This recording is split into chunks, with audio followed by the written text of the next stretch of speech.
My dear students, doctor James Tyler രചിച്ച lectures on homoeopathic materia medica എന്ന പുസ്തകത്തെ ആധാരമാക്കിയുള്ള ഈ പ്രോഗ്രാമിലേക്ക് നിങ്ങൾക്കേവർക്കും വീണ്ടും സ്വാഗതം. ഈ പരമ്പരയുടെ 210ാമത്തെ എപ്പിസോഡാണിത്. ഈ എപ്പിസോഡിൽ നമ്മൾ അലൂമിന ഫോസ്ഫോറിക്ക എന്ന അധ്യായം ആരംഭിക്കുകയാണ്. നിരവധി ശ്രദ്ധേയമായ ലക്ഷണങ്ങളുള്ള വളരെ പ്രധാനപ്പെട്ട ഒരു ഔഷധമാണിത്. കാലുകളെ ബാധിക്കുന്ന തളർവാദം ഉൾപ്പെടെ പല രോഗങ്ങൾക്കും പ്രയോഗിക്കാൻ സാധിക്കുന്ന വളരെ പ്രധാനപ്പെട്ട ഔഷധങ്ങളൊന്നുകൂടിയാണിത്. ഇതിൻ്റെ വിശദാംശങ്ങൾ നമുക്ക് പരിശോധിക്കാം. പതിവ് പോലെ തുടക്കത്തിൽ ജനറൽ സിംറ്റംസ് വിശദീകരിച്ചുകൊണ്ടാണ് കെൻറ്റ് ആരംഭിക്കുന്നത്. The symptoms present aggravations morning, afternoon, night, before midnight, after midnight. അപ്പോൾ പല സമയങ്ങളിലും അഗ്രവേഷൻ കാണിക്കുന്നുണ്ട്. അത് തന്നെ മോർണിംഗ് എന്നുള്ളതും ആഫ്റ്റർനൂൺ എന്നുള്ളതും നൈറ്റ് എന്നുള്ളതും ക്യാപിറ്റൽ ലെറ്റേഴ്സിലാണ് കൊടുത്തിരിക്കുന്നത്. അപ്പോൾ ഇത് ഈ 3 സമയങ്ങൾക്കും പ്രാധാന്യമുണ്ട്. എങ്കിലും മറ്റ് സമയങ്ങളിൽ ഫോർനൂണും ബിഫോർ മിഡ് നൈറ്റും ആഫ്റ്റർ മിഡ് നൈറ്റും എല്ലാം ഉണ്ട്. Strong desire for open air ameliorates. തുറന്ന വായുവിന് വേണ്ടിയിട്ട്, തുറസായ വായുവിന് വേണ്ടിയിട്ട് വളരെയധികം ആഗ്രഹിക്കുന്ന ഒരു വ്യക്തിയാണ് അലൂമിന ഫോസ്ഫോറിക്ക പേഷ്യൻ്റ്. കാരണം തുറന്ന വായുവിൽ അയാൾ പല ലക്ഷണങ്ങൾക്കും ശമനം ലഭിക്കുന്നുണ്ട്. മാർക്ക്ഡ് ജനറൽ അനീമിയ, നമ്മൾ നേരത്തെ അലൂമിനയിലെ കണ്ടത് തന്നെയാണ്. അലൂമിന ഫോസ്ഫോറിക്കയിലും ഒരു പൊതുവെ ഒരു വിളറിയ രോഗിയാണ്. പാലിഡ്, ക്ലറോട്ടിക് എന്നൊക്കെ പറയുന്ന പോലെ ഒരു പൊതുവെ ഒരു വിളർച്ച ബാധിച്ചൊരു രോഗിയാണ് alumina patient. Single parts go to sleep, മറ്റൊരു പ്രധാന ലക്ഷണം. ഒറ്റൊറ്റ ഭാഗങ്ങളായിട്ട് ഇങ്ങനെ ഉറങ്ങിയതുപോലെ ആകുന്നു, തളർന്നു പോയ പോലെ ആകുന്നു. കാറ്റാറൽ കണ്ടീഷൻസ് ജനറലി, പൊതുവെ ഒരു കാറ്റാറൽ കണ്ടീഷനുള്ളൊരു പേഷ്യൻ്റാണ്. ക്ലോറോസിസ്, നേരത്തെ പറഞ്ഞ പോലെ തന്നെ anaemic condition. The patient is sensitive to cold and cold generally makes the symptoms worse. അപ്പോൾ നേരത്തെ പറഞ്ഞ തുറന്ന വായു അമീൽറൈറ്റ്സ് എന്നൊരു സിംറ്റം നമ്മൾ കണ്ടു. അതിനോട് ചേർന്ന് വരുന്നൊരു കണ്ടീഷനാണിത്. തണുപ്പ് അഗ്രവേറ്റ് ചെയ്യുകയും ചെയ്യുന്നുണ്ട്. അപ്പോൾ തുറസായ വായു ആണെങ്കിലും തണുത്ത വായു ആണെങ്കിൽ അയാൾക്ക് റിലീഫ് കിട്ടണമെന്നില്ല, ചിലപ്പോൾ അഗ്രവേഷൻ ആയിരിക്കും ഉണ്ടാകുന്നത്. He sensitive to both cold and warm room in a general way. മറ്റ് നിരവധി രോഗികൾ കാണുന്ന ഒരു അവസ്ഥയാണിത്. ചോദ്യങ്ങൾ ചോദിച്ചു ചെല്ലുമ്പോൾ ചൂടാണോ തണുപ്പാണോ ഇഷ്ടം എന്നുള്ള ചോദ്യം വരുമ്പോഴേക്കും ഒരു വിശേഷിച്ചൊരു മറുപടി പറയാൻ പറ്റില്ല. രണ്ടിനോടും ഒരേപോലെ സെൻസിറ്റീവ്. ചിലർക്ക് രണ്ടുകൊണ്ടും രോഗാവസ്ഥ വർദ്ധിക്കും. ചിലർക്ക് അങ്ങനെ വർധനമില്ലെങ്കിൽ പോലും രണ്ടും ഡിസ്കംഫോർട്ട് ഉണ്ടാക്കും. തണുപ്പും ചൂടും ഒരേപോലെ ഡിസ്കംഫോർട്ട് ഉണ്ടാക്കും. ഇവിടെ ഈ sensitive both cold and warm room in a general way, പൊതുവെ ചൂടുള്ള മുറിയോടും തണുത്ത മുറിയോടും അയാൾ സെൻസിറ്റീവ് ആണെന്നാണ് പറയുന്നത്. Symptoms worse from cold air and from becoming cold, takes cold on slightest exposure to cold. നേരത്തെ പറഞ്ഞതിൻ്റെ തുടർച്ച തന്നെയാണ്. തണുപ്പിനോട് ചെറിയൊരു എക്സ്പോഷർ ഉണ്ടായാൽ മതി, അയാൾക്ക് പ്രശ്നങ്ങളുണ്ടാവും, സിംറ്റംസ് മോശമാകും. അപ്പോൾ തുറസ്സമായ വായുവിനോട് ഇഷ്ടമെന്ന് പറയുമ്പോൾ ആ ഈ ഒരു കണ്ടീഷൻ അലൂമിന ഫോസിൻ്റെ കാര്യത്തിൽ പ്രത്യേകം ഓർത്തിരിക്കണം. Construction about the body like a band, ശരീരത്തിൽ ഒരു കെട്ടിട്ടെന്ന പോലെ ആ ഒരു constructed feel. It is marked for its convulsive action of muscles. Its convulsions are chronic, epileptic, hysterical, incline to fall with marked stiffness, tonic contraction, convulsive movements. പേശികൾ ഉണ്ടാകുന്ന ഈ വലിച്ചു കോശലുകളുടെ കാര്യത്തിൽ അലൂമിന ഫോസ് വളരെ ശ്രദ്ധേയമാണ്. പൊതുവെ കൺവൾസീവ് ആക്ഷൻസ് ഉണ്ട്, വലിച്ചുകോച്ചലുണ്ട്. അത് ക്രോണിക്കാണ്, ഇൻവോളണ്ടറി ആണ്. പേശികളിൽ ഇങ്ങനെ പൾസേഷൻ വരുന്ന പോലുള്ള അതാണ് ക്രോണിക്ക്. എപ്പിലെപ്റ്റിക്കാണ്, ചുഴലി വരുമ്പോൾ ഉണ്ടാകുന്ന പോലെ ആളെ മൊത്തത്തിൽ വീഴ്ത്തുന്ന തരത്തിലാകാം. ഹിസ്റ്റീരിക്കലാകാം, വീഴാൻ തോന്നുന്ന തരത്തിൽ, ഇൻക്ലൈൻ ടു ഫോൾ, വീഴാനുള്ളൊരു പ്രവണത ഉണ്ടാക്കുന്ന തരത്തിലും ആകാം. വിത്ത് മാർക്ക് സ്റ്റിഫ്നെസ്, ഇതിനോടൊപ്പം തന്നെ ആകെ ബോഡി സ്റ്റിഫാവുന്നു, ടോണിക് കോൺട്രാക്ഷൻസ് ഉണ്ട്, കൺവൾസീവ് മൂവ്മെൻറ്റ്സ് ഉണ്ട്. മൊത്തത്തിൽ പേശികളുടെ പ്രവർത്തനങ്ങൾ ശരിയായ രീതിയിലല്ല. വലിച്ചുപോച്ചലുകൾ, കട്ടിയാകൽ, ബാലൻസ് തെറ്റി വീണു പോകാൻ പറ്റുന്ന സാഹചര്യങ്ങൾ, ചുഴലിയിലുണ്ടാകുന്ന പോലെ മൊത്തത്തിൽ ആൾ ഉലയ്ക്കുന്ന സാഹചര്യങ്ങൾ എല്ലാം അലൂമിനിയം ഫോസിലുണ്ട്. The blood vessels are distended. രക്തക്കുഴലുകളെല്ലാം ഇങ്ങനെ അയവ് സംഭവിച്ചൊരവസ്ഥയിലാണ്.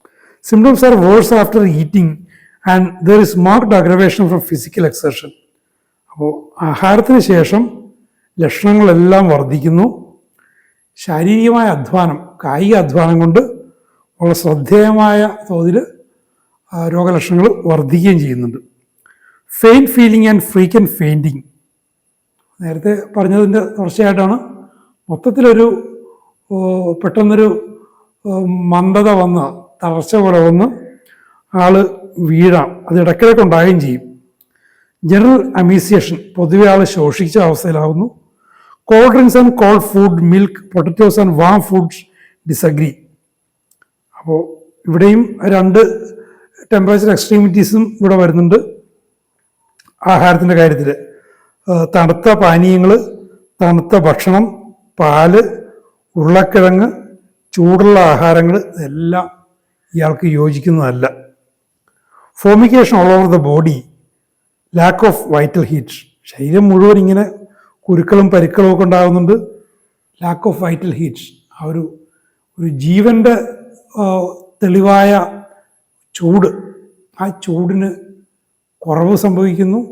ചൂടില്ലാതെ തണുത്ത് മരവിച്ചു പോയ ഒരവസ്ഥ പോലും ഉണ്ടാകുന്നു. അത് ഇറ്റാലിക്സിലാണ് കൊടുത്തിരിക്കുന്നത്, lakh of vital heat. A general feeling of heaviness, പൊതുവെ ഒരു ഭാരം, ശരീരത്തിന് മൊത്തത്തിൽ ഭാരം തോന്നുന്നു. A lack of physical irritability. Irritability എന്ന് വെച്ചാൽ ഒരു വൈറ്റാലിറ്റി എന്നുള്ളതിന് മറ്റൊരു പേര്. നമുക്ക് എന്തെങ്കിലും ചെയ്യാനുള്ളൊരു ഒരു ഉണർവ്, ആ ഒരു ഉന്മേഷമില്ല, തളർന്നു കുത്തിയിരിക്കുന്നു. Symptoms worse by jarring and stepping. ചെറിയ പെട്ടെന്നുള്ള ചലനങ്ങൾ കൊണ്ട്, ചുവടുകൾ വെക്കുന്നത് കൊണ്ടും ഒക്കെ രോഗലക്ഷണങ്ങൾ വർദ്ധിക്കും. ജേർക്കിംഗ് ഓഫ് മസിൽസ് ആൻഡ് ലിംസ്, പേശികളും കൈകാലുകളിലും ജേർക്കിംഗ് ഉണ്ട്. ഫീലിംഗ് ഓഫ് എക്സ്ട്രീം ലാസിറ്റ്യൂഡ്, ഇതിവിടെ ക്യാപിറ്റൽ ലെറ്റേഴ്സാണ് കൊടുത്തിരിക്കുന്നത്. അങ്ങേയറ്റം ക്ഷീണം, ഒന്നും ചെയ്യാനുള്ളൊരു ഉണർവില്ല, ഒരു ഉന്മേഷമില്ല, വൈറ്റൽ ഹീറ്റില്ല. ആൾ മൊത്തത്തിലൊരു മാന്ദ്യം ബാധിച്ചൊരു രോഗി. ഡിസയർ ടു ലൈ ഡൗൺ, എപ്പോഴും കിടക്കണമെന്നുള്ള താല്പര്യം, എപ്പോഴും കിടക്കണം. Lying aggravates the breathing but ameliorates the headache, worse after lying long. ഇവിടെയും ഒരു കോൺട്രാക്ടറി സിംറ്റംസാണ് വരുന്നത്. കിടക്കുന്നതുകൊണ്ട് ശ്വസന സംബന്ധമായ പ്രശ്നങ്ങൾ വർദ്ധിക്കുന്നു, പക്ഷെ തലവേദന ശമിക്കുന്നു. വേഴ്സ് ആഫ്റ്റർ ലൈങ് ലോങ്, കൂടുതൽ നേരം കിടക്കാൻ നേരത്ത് സ്ഥിതി കൂടുതൽ മോശമാകുകയും ചെയ്യുന്നു. Worse lying on the back, നിവർന്ന് കിടക്കുന്നതുകൊണ്ട് കൂടുതൽ സ്ഥിതികൾ മോശമാകുന്നു. Symptoms worse before, during and after menses. ആർത്തവത്തിൻ്റെ സമയത്തും അതിന് മുൻപും പിൻപും ഒക്കെ ലക്ഷണങ്ങൾ മോശമാകുന്നു. Most symptoms are worse from motion but the pains in the back are better from motion. ഇവിടെ ഒരു കോൺട്രഡിക്ഷൻ. മിക്ക ലക്ഷണങ്ങളും ചലനം കൊണ്ട് മോശമാകുന്നു, പക്ഷേ മുതുക് വേദന, നടുവേദന, അതൊക്കെ ചലനം കൊണ്ട് കുറയുന്നു. There is a marked aversion motion and exertion. എന്തെങ്കിലും ചെയ്യുന്നതിനോട്, ചലിക്കുന്നതിനോട്, അധ്വാനിക്കുന്നതിനോടൊക്കെ പൊതുവെ ഒരു വിമുഖത. ഇതിൽ നിന്ന് മൊത്തത്തിൽ ഈ ഒരു ജനറൽ കണ്ടീഷനിൽ നിന്ന് മനസ്സിലാക്കാവുന്നത് ഒരുപാട് കോൺട്രഡിക്ഷൻസ് ഉള്ള, എക്സ്ട്രീമിറ്റീസിനോട് സെൻസിറ്റീവായിട്ടുള്ള, ഒരു തരത്തിൽ എല്ലാ തരത്തിലുള്ള ബുദ്ധിമുട്ടിക്കുന്ന, പൊതുവെ ക്ഷീണിതനും തളർന്ന അവശനും വേണ്ടത്ര ശരീര ഊഷ്മാവ് പോലും ഇല്ലാത്തതായിട്ടുള്ളൊരു രോഗി. അതാണ് അലൂമിനിയം ഫോസ് രോഗി. There is numbness in the limbs and external parts. കൈകാലുകളിലും ബാഹ്യ അവയവങ്ങളിലും എല്ലാം ഒരു മരവിച്ച അവസ്ഥയുണ്ട്. Congestion and orgasm of blood, ആകെ രക്തം ഇരച്ചു കയറിയിട്ട് രക്തം തളം കെട്ടി ഒരു ഭാഗത്ത് അടിഞ്ഞുകൂടി കിടക്കുന്ന പോലത്തെ അവസ്ഥ. The pains are boring, bruised, burning, cutting, digging, jerking, pressing, sticking and tearing. ചുരുക്കി പറഞ്ഞാൽ എല്ലാ തരത്തിലുള്ള വേദനകളുണ്ട്. ഇന്ന സ്വഭാവം എന്നില്ല, എല്ലാ തരത്തിലും സ്വഭാവത്തിലുള്ള വേദനകൾ പൊതുവെ വരുന്നുണ്ട്. അപ്പം ഇങ്ങനെയൊക്കെ പറയുമ്പോൾ ഒരു ജനറൽ കണ്ടീഷൻ എടുക്കുന്നതാണ് നല്ലത്. ഓരോരോ പർട്ടിക്കുലറായിട്ട് എടുക്കുന്നതിനേക്കാൾ നല്ലത് ജനറൽ ഒരു painful constitution. It is destined to become one of our most useful remedies in paralysis, especially of the lower limbs. അപ്പോൾ ഈ പറയുന്ന എല്ലാത്തിൻ്റെയും വെളിച്ചത്തിൽ അവർ ഇറ്റ് ഈസ് ഡെസ്റ്റൈൻഡ്, ഇത് തളർവാദത്തിന് വിശേഷം ലോവർ ലിംസിലുള്ള കാലുകളിലുള്ള തളർവാദത്തിനുള്ള ഏറ്റവും മികച്ച ഔഷധങ്ങൾ ഒന്നാകാൻ ഇത് വിധിക്കപ്പെട്ടിരിക്കുന്നു. അങ്ങനെ ഡെസ്റ്റൈൻ ടു ബി അല്ലെങ്കിൽ വിധിക്കപ്പെട്ടിരിക്കുന്നു പറയാൻ കാരണം ഈ ഒരു തളർച്ചയുടെ ഒരു അവസ്ഥയിൽ വരുന്ന എല്ലാവിധ ലക്ഷണങ്ങളും ഇതിൽ ഒന്നു ചേർന്ന് വരുന്നുണ്ട്. അതുകൊണ്ട് ഇത് തളർവാദത്തിനുള്ള ഏറ്റവും മികച്ച ഔഷധങ്ങൾ ഒന്നാകാൻ ഇത് വിധിക്കപ്പെട്ടിരിക്കുന്നു. It was paralysis of one side of organs, the paralysis painless. അപ്പോൾ ഒരു വശം മാത്രമുള്ള തളർവാദം ഉണ്ടാകാം, ഓരോരോ അവയവങ്ങളുണ്ടാകും. നേരത്തെ പറഞ്ഞു പാർട്സ് ഗോ ടു സ്ലീപ്പ് എന്ന് പറഞ്ഞ പോലെ ഓരോരോ അവയവങ്ങൾ തളർച്ച ഉണ്ടാകാം. പക്ഷേ ഈ തളർച്ചയിൽ വേദനയില്ല, വേദനയില്ലാത്ത തളർച്ചയാണ്. There is strong internal pulsation, ആന്തരികമായ ഒരു വിമ്മല് വളരെ ശക്തമായ രീതിയിലുണ്ട്. It has fast weak irregular pulse, നാഡീസ്പന്ദനങ്ങൾ വേഗത്തിലാണ്, ക്ഷീണിതമാണ്, ക്രമം തെറ്റിയതാണ്. Great internal and external sensitiveness, ബാഹ്യമായിട്ടും ആന്തരികമായിട്ടും വളരെ സംവേദനക്ഷമതയുള്ള ഒരു കോൺസ്റ്റിറ്റ്യൂഷനാണ്. ജനറൽ അമ്യൂറേഷൻ ഫ്രം പ്രഷർ, സമ്മർദ്ദം കൊണ്ട് പൊതുവെ പ്രശ്നങ്ങൾക്ക് ശമനമുണ്ട്. വേദനയായാലും നമ്പനസ് ആയാലും എന്താണെങ്കിലും ഒരു ജനറൽ അമ്യൂറേഷനാണ് പ്രഷർ കൊണ്ട്.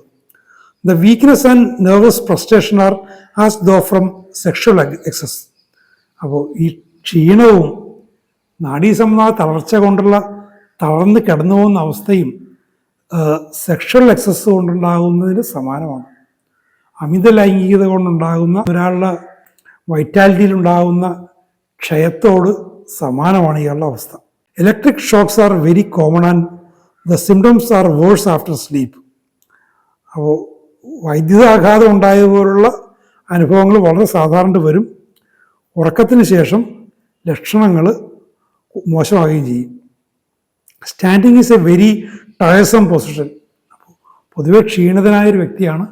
അയാൾക്ക് നിൽക്കുക എന്ന് പറയുന്നതാണ് അയാളെ സംബന്ധിച്ചോളം ഏറ്റവും ബുദ്ധിമുട്ടേറിയ ഒരു പൊസിഷൻ, ഒരു സാഹചര്യം. പൊതുവെ കിടക്കുക എന്ന് വന്നാലും കിടക്കുന്ന ഒരു തരത്തിലുള്ള രോഗിയാണത്. Tension all over the body, ശരീരം മുഴുവൻ ഒരു വലിഞ്ഞു മുറിയ ഒരു അനുഭവം. നേരത്തെ ഇപ്പം സ്റ്റിഫ്നെസ് പറഞ്ഞു ഒരു അനുഭവമുണ്ട്, ശരീരം മുഴുവൻ ഇങ്ങനെ വലിഞ്ഞു മുറിയ ഒരു അവസ്ഥ.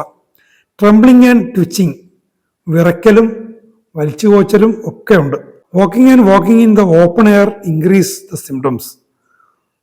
തുറന്ന വായുവിൽ ഇയാൾക്ക് താല്പര്യമുണ്ട്, അത് നമ്മൾ ആദ്യം കണ്ടാണെങ്കിൽ പോലും അതിനിങ്ങനെ കൂടുതൽ സമയം നടക്കുന്നത് അയാളുടെ ലക്ഷണങ്ങൾ വർദ്ധിപ്പിക്കും. കാരണം ഇതൊരു US-ലെയും അല്ലെങ്കിൽ യൂറോപ്പിലെ ക്ലൈമറ്റ് അനുസരിച്ച് പൊതുവെ തണുത്തതാണ്. തണുപ്പ് ഇയാൾക്ക് ബുദ്ധിമുട്ടുണ്ടാക്കുകയും ചെയ്യും. അതുകൊണ്ടാണ് കൂടുതൽ നടപ്പ് ലക്ഷണങ്ങൾ വർദ്ധിപ്പിക്കുന്നു പറയുന്നത്. നമ്മളൊരു ടെമ്പറേറ്റ് സോണിൽ അല്ലെങ്കിൽ ഉഷ്ണമേഖലാ പ്രദേശങ്ങളിലൊക്കെ ഈ ഒരു അവസ്ഥ ഉണ്ടാകണമെന്നില്ല. ഓപ്പൺ എയറും നടപ്പും കൊണ്ട് അയാൾക്ക് മെച്ചം ഉണ്ടാകാനാണ് സാധ്യത. അപ്പം അത്തരം കാര്യങ്ങൾ നമ്മളൊരു ജഡ്ജ്മെൻറ്റോടുകൂടി എടുക്കാൻ, അതിനെ അക്ഷരാർത്ഥത്തിൽ എടുത്തു കഴിഞ്ഞാൽ ഇത്തരം കാര്യങ്ങളിൽ തെറ്റിപ്പോകും. Great weakness in the morning on waking, രാവിലെ എഴുന്നേറ്റ് വരുമ്പോഴേക്കും കടുത്ത ക്ഷീണം. കാരണം നീണ്ട ഉറക്കം രോഗലക്ഷണങ്ങൾ വർദ്ധിപ്പിക്കുമെന്ന് പറഞ്ഞിട്ടുണ്ട്. അപ്പോൾ രാത്രിത്തെ ഏറ്റവും നീണ്ട ഉറക്കമാണ്, അതുകൊണ്ട് സ്വാഭാവികമായിട്ട് ഉണർന്നേക്കുമ്പോൾ ആകെ ഭയങ്കര ക്ഷീണം.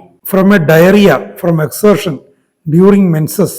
അപ്പോൾ രാവിലെ ഉണർന്നേക്കുമ്പോൾ ഒരു വയറിളക്കം ഉണ്ടാക്കാം, അല്ലെങ്കിൽ ഒരു അധ്വാനം കൊണ്ടാകാം, അല്ലെങ്കിൽ ആർത്തവകാലത്താകാം ക്ഷീണം. Walking nervous and palliative weakness, നടപ്പുകൊണ്ട് ക്ഷീണം, നാഡീസംബന്ധമായ തളർവാദ സംബന്ധമായ ക്ഷീണം.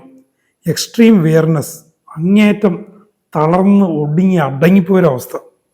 പൊതുവെ പറഞ്ഞു കഴിഞ്ഞാൽ അങ്ങേയറ്റം ക്ഷീണിതനായ, പലതരത്തിലും ക്ഷീണിതനായി ഒന്നിനും വയ്യാത്തൊരവസ്ഥയിലുള്ള രോഗി. നടക്കാൻ പോലും അയാൾക്ക് പറ്റുന്നില്ല. Aversion to answering questions and to company, anxiety in the morning on waking. അപ്പോൾ കൂട്ടുകൂടുന്നതിനോട് ഇഷ്ടമല്ല, ചോദ്യങ്ങൾ ചോദിക്കുന്നത് ഇഷ്ടമല്ല. രാവിലെ ഉണർന്നേക്കുമ്പോൾ ക്ഷീണമെന്ന് പറഞ്ഞു, അതിനോടൊപ്പം തന്നെ ആകെ ഒരു ഉത്കണ്ഠയും രാവിലെ ഇയാളെ അലട്ടാം. ഈവനിങ് നൈറ്റ് ഓഫ് കോൺഷ്യസ്, ഈ രാവിലെ മാത്രമല്ല സായാഹ്നത്തിലും രാത്രിയിലും ഒക്കെ ഈ ഒരു ആങ്സൈറ്റി ഉണ്ടാകാം. ഇതിനെക്കുറിച്ചാണ് ഓഫ് കോൺഷ്യൻസ്, അയാളുടെ ബോധത്തെക്കുറിച്ച്. അയാൾക്ക് ബോധമുണ്ടാകുമോ, ശരീരം തളർന്നു, ഇനി ഓർമ്മയും പോകുമോ എന്നുള്ളൊരു അതിനെക്കുറിച്ചൊരു ആങ്സൈറ്റി. വിത്ത് ഫിയർ, ഭയവും കൂടെ ഉണ്ട്. എബൌട്ട് ദ ഫ്യൂച്ചർ, എന്നതിനെക്കുറിച്ചാണ്, ഭാവിയെക്കുറിച്ച്. ഈ തളർച്ചയും മറ്റുമൊക്കെ വന്ന് താൻ നിത്യം കിടപ്പായി പോകുമോ, തൻ്റെ മനസ്സിനെയും ബുദ്ധിയെയും ഒക്കെ ഇത് ബാധിക്കുമോ, അങ്ങനെയുള്ള ഭയവും ആശങ്കയും ആളെ അങ്ങേയറ്റം അലട്ടുന്നു. എബൌട്ട് ഹിസ് ഹെൽത്ത്, ആരോഗ്യത്തെക്കുറിച്ചുള്ള ആശങ്ക. He's absent minded and it is impossible to concentrate the mind. അപ്പോൾ ആബ്സെന്റ് മൈൻഡാണ്, ഒന്നിനും ശ്രദ്ധ കേന്ദ്രീകരിക്കാൻ പറ്റുന്നില്ല, ശ്രദ്ധ പാളിപ്പോകുന്നു, എവിടെയെങ്കിലും ഒരു മനസ്സിനെ ഏകാഗ്രമാക്കാൻ പറ്റുന്നില്ല. Confusion of mind in the morning, രാവിലെ ഉണർന്നേക്കുമ്പോഴേക്കും മനസ്സിലായി ആശയക്കുഴപ്പം. രാവിലെ ആങ്സൈറ്റി പറഞ്ഞു, അതേപോലെ ആശയക്കുഴപ്പമുണ്ട്. He's discouraged, discontented, contrary and sure he's going to die. അപ്പോൾ അയാളുടെ ധൈര്യം നഷ്ടപ്പെട്ടു പോയി, അയാൾക്കൊരു നിരാശ ബാധിച്ചു, അയാൾ താൻ മരിക്കാൻ പോവുകയാണ് എന്നുള്ളൊരു തോന്നൽ, താൻ ഉറപ്പായും മരിക്കും, ഷുവർ, താൻ ഉറപ്പായും മരിക്കും എന്നുള്ളൊരു ചിന്ത. വെരി എക്സൈറ്റബിൾ ആൻഡ് ഫോർഗറ്റ്ഫുൾ, അപ്പോൾ മറവി ബാധിച്ചു, വല്ലാതെ പെട്ടെന്ന് ആൾ ഉത്തേജിതാവസ്ഥയിലാവുന്നു. Fear in the evening of death, of disease. അപ്പോൾ സഹനത്തിലാകുമ്പോഴുള്ള ഭയം മരണത്തെക്കുറിച്ചും രോഗത്തെക്കുറിച്ചും ആണ്. ദാറ്റ് സംതിങ് വിൽ ഹാപ്പൻ, എന്തെങ്കിലും സംഭവിക്കും. Of insanity, of misfortune, of people on waking. രാവിലെ ഉണർന്നതിനേക്കാൾ നേരത്ത് എനിക്ക് മാനസികമായ സമനില തെറ്റിപ്പോകുമോ എന്നുള്ളൊരു ഭയം, തൻ്റെ ദൗർഭാഗ്യത്തെക്കുറിച്ചുള്ള ഭയം, ആളുകളെക്കുറിച്ചുള്ള ഭയം. അങ്ങനെ ശരിക്കും പറഞ്ഞാൽ രാവും പകലും എല്ലാം ഉത്കണ്ഠയും ഭയവും ആശങ്കകളും മരണചിന്തകളും ഭ്രാന്ത് വന്നുമൊക്കെ ചിന്തകളും, അങ്ങനെ ആകെ കുഴഞ്ഞു പറഞ്ഞൊരു അവസ്ഥയാണ്. ഈ പറയുന്നതെല്ലാം അയാളുടെ ജനറൽ സിംറ്റംസ് ആണ്, അയാളുടെ കോൺസ്റ്റിറ്റ്യൂഷൻ്റെ വിവരണമാണെന്നുള്ള കാര്യം നമ്മൾ മനസ്സിൽ ഓർക്കണം. At times there is great hurry, excitement, and his mind is full of ideas, and this changes to dullness, heedlessness, deficiency of ideas, and indifference, much like imbecility. അപ്പോൾ ഇതിന് മാറ്റം വരും. നേരത്തെ നമ്മൾ എക്സ്ട്രീംസ് ടെമ്പറേച്ചറിൻ്റെ കാര്യത്തിൽ കണ്ടതുപോലെ ഇവിടെ ഒരു എക്സ്ട്രീം വരുന്നുണ്ട്. എങ്ങനെയാണ്? പെട്ടെന്ന് ആള് ഹറീഡാവുന്നു, വളരെ തിരക്കാകുന്നു, ചിലപ്പോൾ എല്ലായ്പ്പോഴും ചില സമയത്ത് ഉത്തേജിതമാകുന്നു, മനസ്സിൽ നിറയെ ആശയങ്ങൾ, ധാരാളം ആശയങ്ങൾ. ഇങ്ങനെ നിന്നിട്ട് പെട്ടെന്ന് ഇത് ആകെ മാന്ദ്യത്തിലേക്ക് പോകും. അപ്പോൾ ഉത്തേജിതാവസ്ഥയും ആശയങ്ങളുടെ ആധിക്യവുമൊക്കെ ഇടക്കിടക്ക് വരും, പക്ഷെ പെട്ടെന്ന് തന്നെ ഒരു മാന്ദ്യത്തിലേക്ക്, ഡൾനെസ്സിലേക്ക് പോകും. ഹീഡ്ലെസ്നെസ്, ഒന്നിനും ശ്രദ്ധയില്ലാത്തൊരവസ്ഥ. ഡെഫിഷ്യൻസി ഓഫ് ഐഡിയാസ്, ആശയങ്ങളില്ല. And indifference, much like imbecility, ഒരു ഇൻഡിഫറൻറ്റ്, ഒന്നിനോടൊരു ആഭിമുഖ്യമില്ല, ഒന്നിനൊരു താല്പര്യമില്ല. ഒരുതരം നിർവികാരത ആളെ ബാധിക്കുന്നു. ഒരു ഇമ്പസിലിറ്റിയിലേക്ക്, ഒരു മാന്യാവസ്ഥയിലേക്ക്, ഒരു സ്റ്റുപ്പിഡിറ്റിയിലേക്ക്, ബുദ്ധി മരവിച്ച ഒരവസ്ഥയിലേക്ക് അത് മാറും. Irresolution is very marked and irritability is extreme. Irresolution, ഒരു കാര്യവും തീരുമാനിക്കാൻ പറ്റില്ല, അത് ചെയ്യണോ ഇത് ചെയ്യണോ എന്നൊക്കെ ഇങ്ങനെ ചിന്തിച്ചുകൊണ്ടിരിക്കും. ആൻഡ് ഇറിറ്റബിലിറ്റി, അയാളുടെ ഇറിറ്റബിലിറ്റി എക്സ്ട്രീം അവസ്ഥയിലേക്ക് പോകുന്നു. ഇൻസൈൻ ആക്ഷൻസ്, ഭ്രാന്തമായ പ്രവർത്തനങ്ങൾ. ആൻഡ് സ്പീച്ച്, ഭ്രാന്തമായ പ്രവർത്തനങ്ങളും സംസാരവും. Aversion to work and laments constantly over his imaginary misfortune. അപ്പോൾ ജോലി ചെയ്യുന്നതിനോട് അയാൾക്ക് ഇഷ്ടകടൽ, എന്നിട്ട് അയാളുടെ സങ്കല്പത്തിലുള്ള അയാളുടെ ദൗർഭാഗ്യത്തെക്കുറിച്ച് പറഞ്ഞുകൊണ്ടിരിക്കും. Spasmodic laughter, maniacal actions, widely mirthful, moods change rapidly and mental state alternates. ഉണ്ടോ? വീണ്ടും മാനസികാവസ്ഥകൾ വളരെ സങ്കീർണമായ, പെട്ടെന്ന് വല്ലാതെ ചിരിക്കും, പൊട്ടിച്ചിരിക്കും, ഭ്രാന്തമായ അവസ്ഥയാണ്. സ്പാസ്മോഡിക്ക്, പെട്ടെന്ന് അങ്ങോട്ട് ഒരു വലിച്ചുപോച്ചലുണ്ടായി ഒരു പേശി അറിയാതെ ചലിക്കുന്ന പോലെയാണ് ഇയാൾ ചിരിക്കുന്നത്. മാനിയാക്ക്, ഭ്രാന്തമായ പ്രവർത്തനങ്ങൾ. വൈഡ്ലി മിർത്ത്ഫുൾ, ഭ്രാന്തമായ വന്യമായ ഉന്മാദാവസ്ഥ. മൂഡ്സ് ചേഞ്ച് റാപ്പിഡ്ലി, ഈ മാനസികാവസ്ഥ വളരെ പെട്ടെന്ന് മാറുന്നു. മെൻ്റൽ സ്റ്റേറ്റ് ഓൾട്ടർനേറ്റ്, മാനസികാവസ്ഥകൾ മാറി മാറി വരുന്നു. ലോത്തിങ് ഓഫ് ലൈഫ്, ജീവിതത്തോട് വിരക്തി, ജീവിതം ഇഷ്ടമല്ല, എക്സ്ട്രീംലി ഒബ്സ്റ്റിനേറ്റ്, അങ്ങേയറ്റം കടുംപിടുത്തം, moments of reserve and absence of all imagination. ഇനി ചില സമയം വരാൻ നേരത്ത് പെട്ടെന്ന് ആളിങ്ങനെ ഒതുങ്ങിക്കൂടിയ പോലെയാകുന്നു, ജീവിതത്തോട് വിരക്തി വരുന്നു, ഒരുവിധ സങ്കല്പങ്ങളും ഒരുവിധ ചിന്തകളും ഇല്ലാത്ത അവസ്ഥ വരുന്നു. Mental prostration is a strong feature of this wonderful remedy. ശരീരത്തിൻ്റെ പ്രൊസ്ട്രേഷൻ പറഞ്ഞ പോലെ തന്നെ മനസ്സിൻ്റെ പ്രൊസ്ട്രേഷനും, മനസ്സും ഇങ്ങനെ ഒരു ജീവശവം പോലെ കിടക്കുന്നൊരവസ്ഥ വളരെ സ്ട്രോങ് ഫീച്ചറാണ് അലുമിനാഫോസിൻ്റെ. Sadness in the morning on waking also in afternoon. നമ്മൾ നേരത്തെ കണ്ടാണ് ഉണർന്നേക്കുമുള്ള പ്രശ്നങ്ങൾ, ദുഃഖം, എഴുന്നേൽക്കുമ്പോൾ ദുഃഖാവസ്ഥ. ഇത് ആഫ്റ്റർനൂൺ ഉച്ചകഴിഞ്ഞും വരാം. ഡൾനെസ് ഓഫ് സെൻസസ്, എല്ലാ ഇന്ദ്രിയങ്ങളും മന്ദീഭവിച്ചു, സ്പർശനം, ഗന്ധം, വേദന ഇതെല്ലാം മന്ദീഭവിച്ചു. വെരി സെൻസിറ്റീവ് നോയിസ്, ശബ്ദത്തോട് വല്ലാത്തൊരു sensitive. Extremely serious at times, ചില സമയങ്ങൾ ആൾ അങ്ങേയറ്റം ഗൗരവക്കാരനാവും അല്ലെങ്കിൽ ഗൗരവക്കാരിയാവും. Inclination to sit in silence, ഒന്ന് മിണ്ടാതിരിക്കുക, ഗൗരവം പിടിച്ച് ഇങ്ങനെ മിണ്ടാതെ ഇരിക്കാനുള്ളൊരു തോന്നൽ, താല്പര്യം. സ്റ്റാർട്ടിങ് ഓൺ ഫോളിങ് അസ്ലീപ്പ്, ഉറങ്ങാൻ പോകുമ്പോഴേക്കും പെട്ടെന്ന് ഞെട്ടരുത്. It's a very useful remedy after sexual exercise and prolonged mental efforts.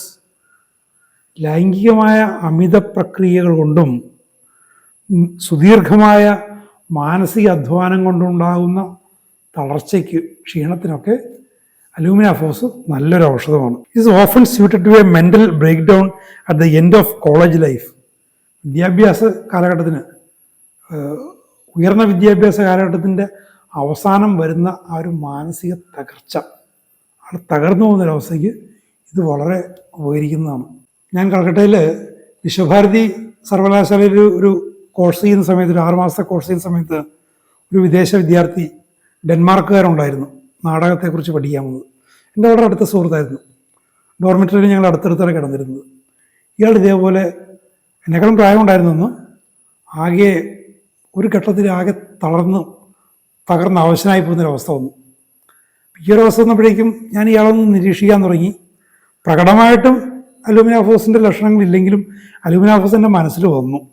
അതുകൊണ്ട് ഇയാളുടെ കേസ് ഞാനൊന്ന് എടുത്തു നോക്കിയിട്ട് വേണമെങ്കിൽ കൽക്കട്ടയിൽ ധാരാളം ഹോമിയോപാസ് പരിചയമുള്ള അന്നുണ്ട്, ഡോക്ടർ ബാനർജിയെ പോലുള്ളവരൊക്കെ കൊണ്ടുപോകാമെന്നൊക്കെ വിചാരിച്ചിരുന്നത്.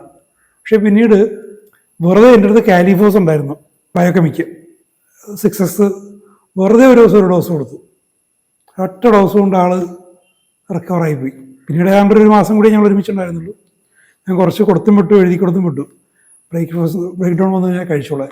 അപ്പോൾ ഇവിടെ അതിൻ്റെ ഒരു വളരെ ക്രോണിക്കായിട്ടുള്ള, വളരെ ജനറലായിട്ടുള്ള അവസ്ഥയാണ്. ഒരു പഠനത്തിൻ്റെയൊക്കെ അന്തിമഘട്ടത്തിൽ ആൾ അങ്ങേയറ്റം കൊളാപ്സ്ഡായി പോകുന്നു.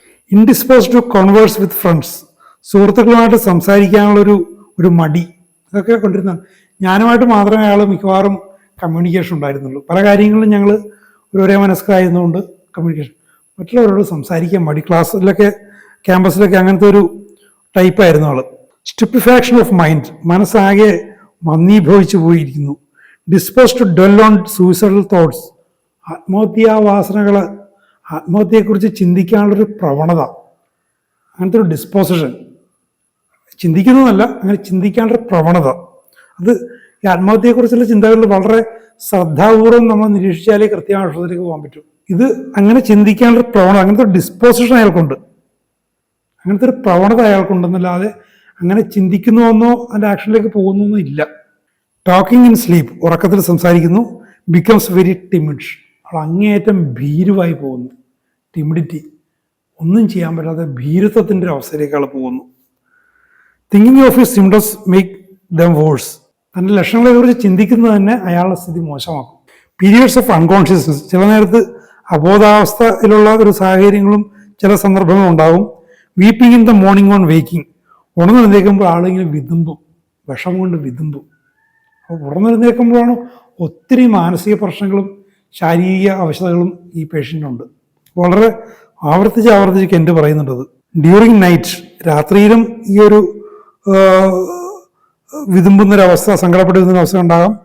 അത് രാത്രിയിലാണെങ്കിൽ alternate with laughter, involuntary laughter, സങ്കടപ്പെട്ട് വിതുമ്പുകയും ചെയ്യും, ചിരിക്കുകയും ചെയ്യും, മാറി മാറി വരാം. പക്ഷെ രാവിലെ പൊതുവെ വീപ്പിംഗ് ആണ്. In sleep vertigo in the morning. രാവിലെ മറ്റൊരു പ്രശ്നം കൂടി, തലകറക്കം.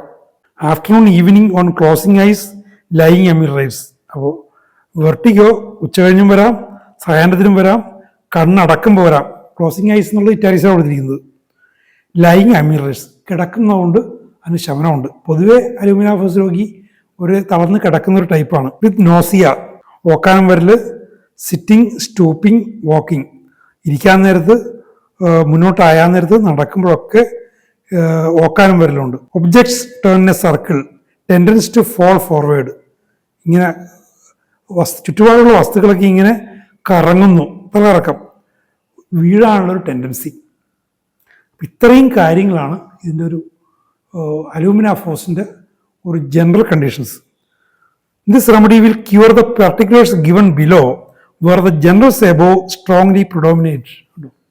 ഇതുവരെ പറഞ്ഞ ജനറൽസ് ശക്തമായി മുന്നിട്ട് നിൽക്കുകയാണെങ്കിൽ സ്ട്രോങ്ലി പ്രിഡോമിനേറ്റ്സ്, ഇനി പറയാൻ പോകുന്ന പർട്ടിക്കുലേഴ്സിനെയും സുഖപ്പെടുത്തും.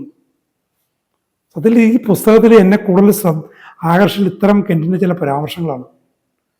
ജനറൽ കണ്ടീഷൻസ്, ആളുടെ കോൺസ്റ്റിറ്റ്യൂഷൻ ഒന്ന് വിവരിച്ച ശേഷം കെൻറ്റ് പറയും, ഇത് മുന്നിട്ട് നിൽക്കുന്നെങ്കിൽ, ഈ ലക്ഷണങ്ങൾ ശക്തമായി മുന്നിട്ട് നിൽക്കുന്നെങ്കിൽ ഇനി പറയാൻ പോകുന്ന പർട്ടിക്കുലേഴ്സ് അയാളെ സുഖപ്പെടുത്തും. അതിൽ നിന്ന് നമുക്ക് ലഭിക്കുന്ന ഹോമിയോപ്പതിയെക്കുറിച്ചുള്ള വളരെ പ്രധാനപ്പെട്ട ഒരു പാഠം, ഒരു രോഗിയുടെ സൗഖ്യം നമ്മൾ നേടിയെടുക്കണമെങ്കിൽ അയാളുടെ ജനറൽ കണ്ടീഷൻ, അയാളുടെ കോൺസ്റ്റിറ്റ്യൂഷൻ കൃത്യമായിട്ട് മനസ്സിലാക്കിയിരിക്കണം. ഒരു 4-5 സ്ട്രോങ് ജനറൽസ് എങ്കിലും കിട്ടാതെ ഒരു മരുന്ന് കൊടുത്തു കഴിഞ്ഞാൽ അതുകൊണ്ട് രോഗശാന്തി ഉണ്ടാകുമെന്ന് പ്രതീക്ഷിക്കേണ്ട. നമുക്കിതിൽ നിന്ന് ലഭിക്കുന്ന ഇത്തരം പാഠങ്ങൾ ഉൾക്കൊണ്ടുകൊണ്ട് ശ്രദ്ധാപൂർവം പഠിക്കുക, എല്ലാ ഔഷധങ്ങളെക്കുറിച്ചും അങ്ങനത്തെ ഒരു പിക്ചർ ഉണ്ടാക്കിയെടുക്കുക. നിങ്ങളെ കാണാൻ വരുന്ന രോഗികൾ പർട്ടിക്കുലേഴ്സും പറഞ്ഞുകൊണ്ടായിരിക്കും സാധാരണ വരുന്നത്, ഒട്ടുമിക്ക വരും. അത് സുഖപ്പെടുത്താനും അവരെ സംതൃപ്തരാക്കാനും സാധിക്കും. അപ്പോൾ അടുത്ത എപ്പിസോഡുകളിൽ ഇതധികം വലിയ ലെക്ചറല്ല, ഏതാനും എപ്പിസോഡുകൾ തീരും. കുറേ പർട്ടിക്കുലേഴ്സും പറയുന്നുണ്ട്, നമുക്ക് ശ്രമിക്കാം. Thank you very much for watching.